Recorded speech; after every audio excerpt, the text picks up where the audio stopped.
Good day, Finesse Faith family.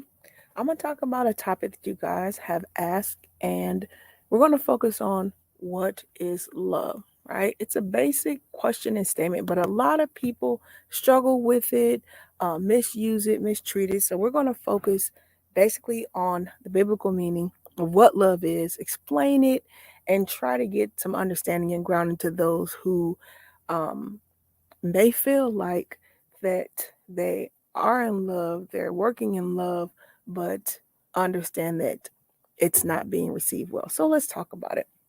What is the definition of love? All right, so we're going to Corinthians 13:4-8, and it talks about what love is. So it says, love is patient and kind. Love does not envy or boast. It is not arrogant or rude. It does not insist on its own way. It is not irritable or resentful. It does not rejoice at wrongdoings, but rejoices with the truth. All right. Um, and so that's the ESV version. And we're going to go King James Version. King James Version.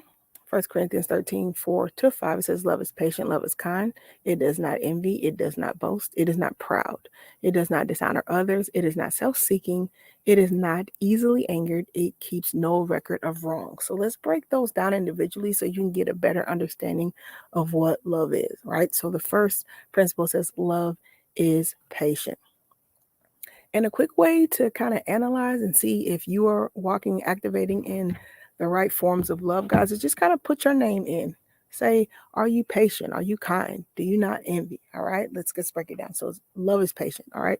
So the idea of being patient, and this really deals with your temperament, your attitude, your willingness to have long suffering and strive for things without wanting instant gratification or wanting things instantly. So, the aspect of love being patient means when you really love something, you really believe in something, you don't mind being patient. And the patience part is the fact of seeing things change. Even in a situation where you want to leave, or it's easy to leave, or it's easy to give up, if you're patient, you're activating in love. And everybody doesn't do that. So that is a true trait and attribute of love, is a concept of being patient. Another frame wording is the long suffering part, um, able to being able to deal with different ideals and knowing the end from the beginning is a good way to put it. So love is patient. Love is kind. All right. So kind is a basic concept when you hear it, but are you actually activating in kindness?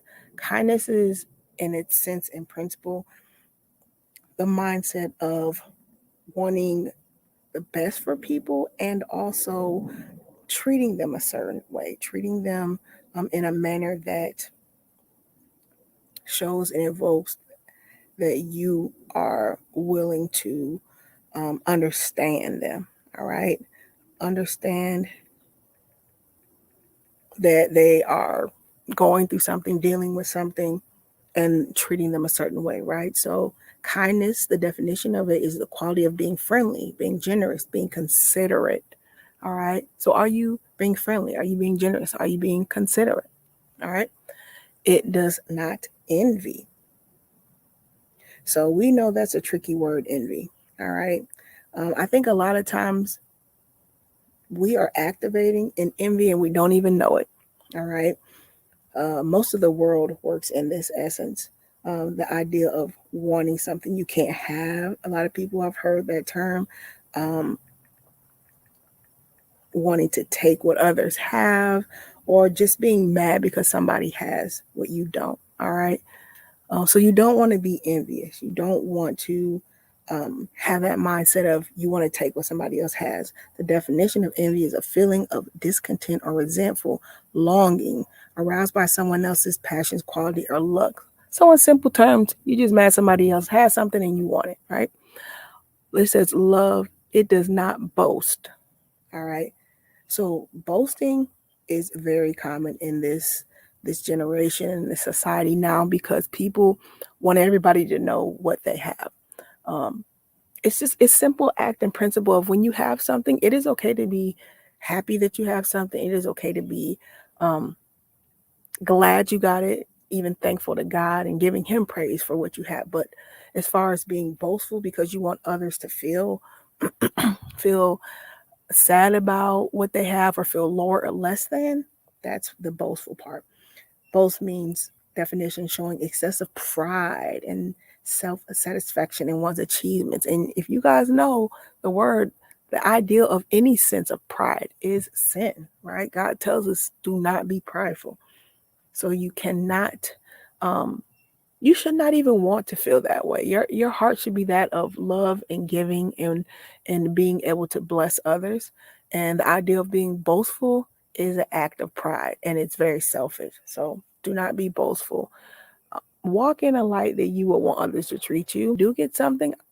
I don't believe you should hide what you have, but yet and still walk in a humbleness that you know where it came from, which is God. So if it wasn't for him, you wouldn't have it. So there's no need to boast. It is not proud. Once again, this generation walks in that ideal of pride. It is a badge that they wear on all aspects. And if you understand the word and know it, that is a sin. You cannot be prideful. Now, you can be aware and you can be happy and blessed for what you have. And there's a certain realm where you tiptoe into pride, right? So there's nothing wrong with being content and being happy for what you have and feeling gratitude for what you have. Those are different wordings and those are different mindsets. I know I'm a consultant and a coach. And so when I talk in my framework, it's always going back to the mindset and your intention, your purpose, and how you saying what you do. And when we're talking about the pride set with the pride, when you have something, it's more so that I'm better. It's more so that I am above. Now we not understand in regular human life and in the dealings of day-to-day accord, there are levels to things. There are different branches to things. There is um, the administrator and then the worker. There is the employer and the employee. That's just part of most societies. But pride is a higher level. Pride is more so, I don't want you to be part of this because I'm better than you. My group's better than you. We're all better than you. And when you walk in that, that is not of God. So you have to be careful with that because many people tiptoe in pride all the time and they wear it as a badge and an honor and they love being prideful. But in God's eyes, that is sin. It says it does not dishonor others. All right. So that's a simple explanation. You don't have to dishonor anybody or bring anybody down to lift you up. God already says that you're his. And he says everything that he has is yours. So who would want any more than that? Why would you need to dishonor anybody else when you have the keys to the kingdom that he says in the word? He says, you have all these things I give unto you freely, right? So dishonoring that, if you're dishonoring, you're not walking in love, right? It is not self-seeking, right? So if you're walking in love, you're not self-seeking. Self-seeking is basically the ideal of your intentions are only and solely for you. Now, when we talk about the practical ideal of wanting things, your human nature is to want what you want. Even if you analyze children and analyze and watch and see studies on children, you see that their initial nature is selfish. They want what they want. They want to have it the way they want to have it, and they don't want to share. That's their nature initially. But once again, you have to teach them how to share. We have to teach them, especially if they don't have siblings, we have to teach them how to want to freely give and share. All right. So once again, love is not self-seeking. It is not easily angered. This is a big one, right? This is a very big one. And this works with our temperance, not easily angered. Now, it doesn't say that you won't get angry, right? And you don't get mad, but what's your response from being angry, your response from being mad, that the act after that is what can lead to the disaster or the sin nature or you being able not to stop. So an example of the easily angered. All right, somebody swerves in front of you, let's say while you're driving. And your first initial reaction is to maybe give them the bird or or try to speed past them or, sit there and yell in the car. But your reaction should be, you know what? Let them go past me. Maybe they're going through something I'm not going through. It definitely should be when you do feel the urge to do something, say something, yell, whatever, you should be able to stop yourself and you should be able to understand that it's not worth it. A lot of the things that I do, is, especially working with my clients in the accountability aspect, is I let them know every battle is not your battle. Every fight's not your fight. So do not waste your energy arguing with people, battling with people, even little things. A lot of times, guys, those are tests. Those are tests to see, can you temperate yourself? Can you control your anger? The Bible says, do not cast your pearls with swines. So why waste your energy being angry, mad, or going off on somebody when you don't have to? You can choose to ignore them. And it takes more energy to be mad than happy. Understand that. So make sure you just work on that, the easily anger part. It's not really worth it a lot of times, guys. And it says, love, it keeps no record of wrong. So that means you're not telling somebody that you forgive them or you let it go or you forgot, but every time they spark you or make you angry, you bring up what happened. All right. Keeps no record of wrongs. All right. That's God's job. You're not here on this earth to keep record of wrongs. A lot of people know what they've done because they're convicted in their heart. So your job is to let people know right from wrong. I think that's okay, but to keep bringing up the wrongs that they've done in means to hurt them or to make them feel bad or to judge them, that is out of order. All right. So once again, what is love? Love is patient. Love is kind. Love does not envy. It does not boast. It is not proud. It does not dishonor others. It is not self-seeking, and it is not easily angered. It keeps no record of wrongs. So once again, hopefully this helped and blessed those of you.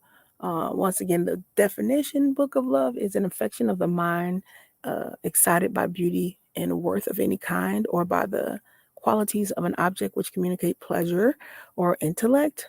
But God's definition of what love is it is patient, it's kind, doesn't envy, doesn't boast, it's not proud, doesn't dishonor others, and it's not self-seeking or easily angered, and doesn't keep record of wrongs. Hopefully you guys have a blessed day, and make sure you come back and listen to the other videos. Make sure you guys pray the prayers every day to help bless you and your families.